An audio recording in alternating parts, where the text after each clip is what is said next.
안녕하세요. 오택만 목사입니다. 오늘은 제가 아모스서를 묵상을 했어요. 정직하고 솔직하게 제가 오늘 묵상한 것들을 함께 나누면서 보면 은혜가 될 것 같아서 이렇게 카메라를 켰습니다. 여기 보시면 아모스서 9장이에요. 마지막 장입니다. 지금까지 쭉 아모스의 예언이 있고요. 그 다음에 마지막 장에 보면 하나님께서 마지막 심판의 이야기들을 하시는데, 여기 보면 먼저 하나님이 크신 하나님이시라는 것을 이렇게 얘기합니다. 주 만군의 여호와는 땅을 만져 높게 하사 거기 거주하는 자가 애통하게 하시며, 그러니까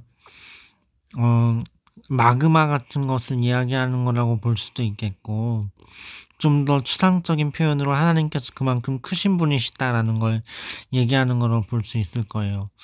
또 그 온 땅이 강이 넘친같이 솟아오르며 애굽강같이 낮아지게 하시는 이유, 이제 하나님의 크심이 어떠한가라는 것을 이렇게 하나님이 그런 분이시다라고 이야기하며, 또 그의 궁전을 하늘에 세우시며, 궁전이 하늘에 세우신다, 크신 하나님이시다, 그 얘기죠.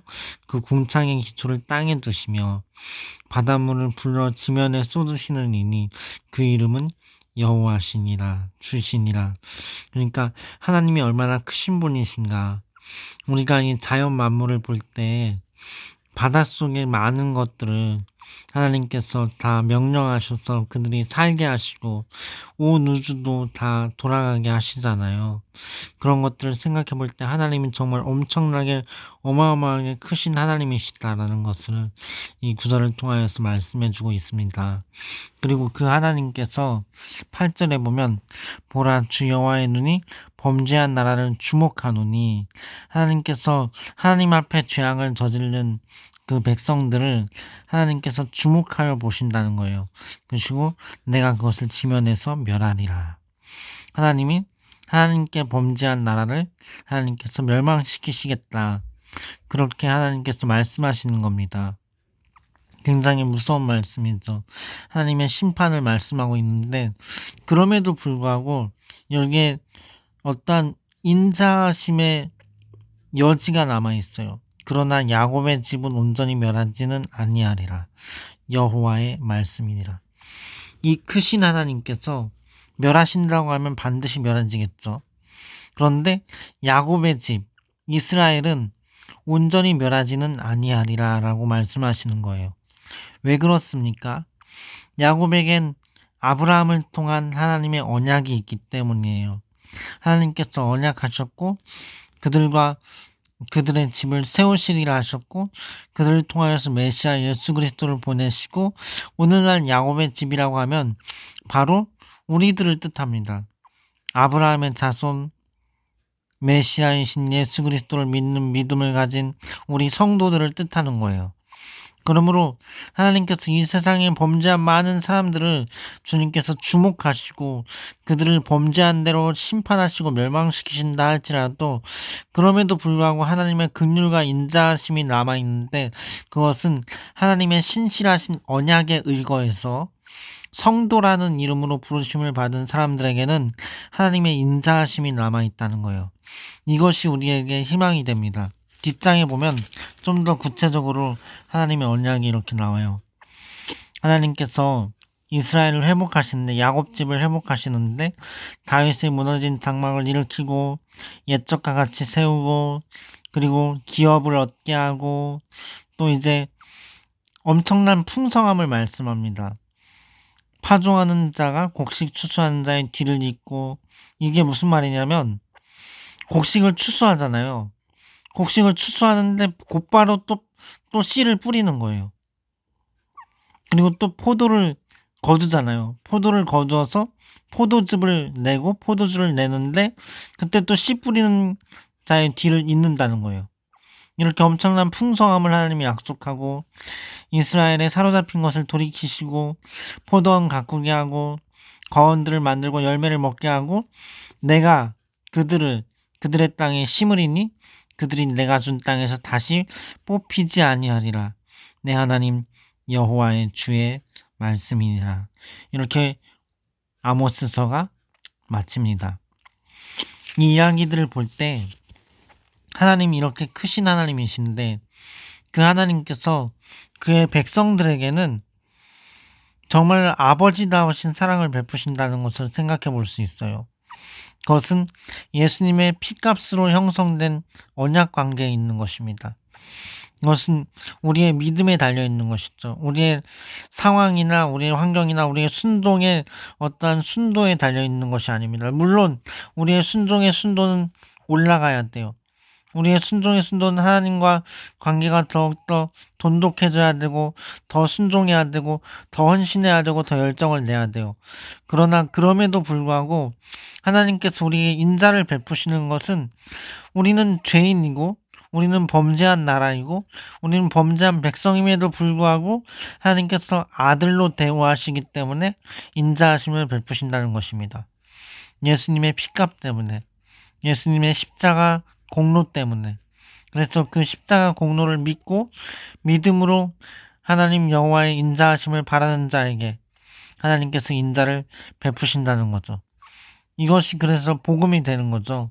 이것이 그래서 복음이고 그 하나님은 크신 하나님이시고 시편에도 보면 하나님은 성도를 버리지 아니하신다 하셨습니다. 하나님은 성도를 버리지 않으셔요. 그래서 우리가 하나님의 말씀을 이렇게 읽으면서 이스라엘 백성들에게 향하신 언약이기도 하지만 또 동시에 유대민족이 아닌 아브라함의 자손으로 유대민족이라는 참 감람나무 가지에 접붙임을 받은 돌 감람나무인 우리 이방인 중에 예수 믿음으로 여호와를 섬기는 우리에게도 해당되는 야곱의 집을 향한 하나님의 인자와 자비하심을 우리가 이렇게 묵상하며 받아들이면 좋을 것 같습니다. 하나님의 영원한 언약 안에 있고 하나님의 사랑 안에 있고 하나님의 무궁한 사랑으로 우리를 인도하고 계신다. 그리고 그 끝에는 영원한 천국이 기다리고 있다. 하나님께서 우리가 일한 대로 행한 대로 갚아주실 것이고 하나님은 결코 우리를 빈손으로 그냥 돌려보내시는 분이 아니시다라는 것입니다. 이것을 기억하면서 우리가 범죄한 상황 가운데 있을 수 있어요. 어떤 사람들 가운데는. 그렇다 할지라도 하나님의 회복의 언약을 기억하고 하나님의 회복의 은혜를 기억하면서 하나님께서 이토록 놀랍게 회복을 약속하시고 하나님께서 하나님 되심으로 말미암아 그 자녀에게 좋은 것 주시길 원하시는 하나님의 구부러진 은혜, 우리에게 우리 쪽으로 굽혀져 있는 하나님의 은혜, 우리 쪽으로 하나님의 마음이 가 있는 은혜, 그것을 기억하시면서 그 하나님을 찬양하고 기뻐했으면 좋겠습니다. 그리고 기대했으면 좋겠습니다.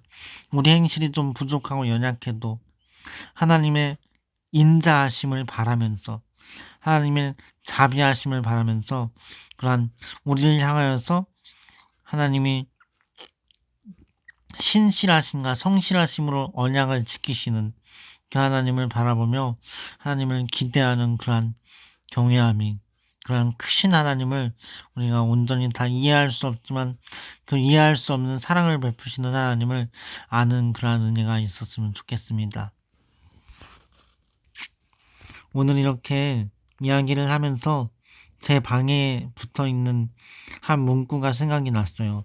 제가 제 방에 보면은 한 문구가 붙어 있는데 문구를 보여드릴게요. Hope is alive입니다. Hope is alive. 희망은 살아있습니다. 소망은 살아있다. 이 문구를 보면서 하나님께서 어떻게 회복하시고 또 어떻게 언약에 신실하신지 그런 것들을 묵상할 수 있었으면 좋겠어요. 예수님의 피 때문에 예수님의 십자가 공로 덕택에 우리에게 주어진 그 영원한 언약 안에 있는 하나님의 사랑을 기억할 수 있었으면 좋겠습니다.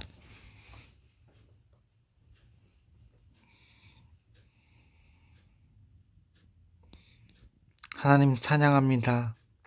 영원한 영광과 찬양과 경배를 받으옵소서. 주님의 크심과 위대하심을 감사합니다. 주님의 언약의 신실하심과 그 사랑과 은혜를 감사합니다. 영원한 사랑으로 무궁한 사랑으로 인도하시고 채우시고 공급하시니 감사합니다. 주여 영광 받으옵소서. 예수님의 이름 안에서 기도했습니다. 아멘.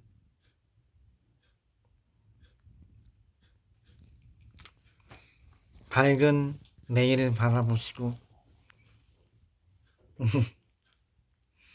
하나님의 언약 안에서 성경 묵상하시고 하나님께 기도하며 감사하며 찬양하며 사시기 바랍니다.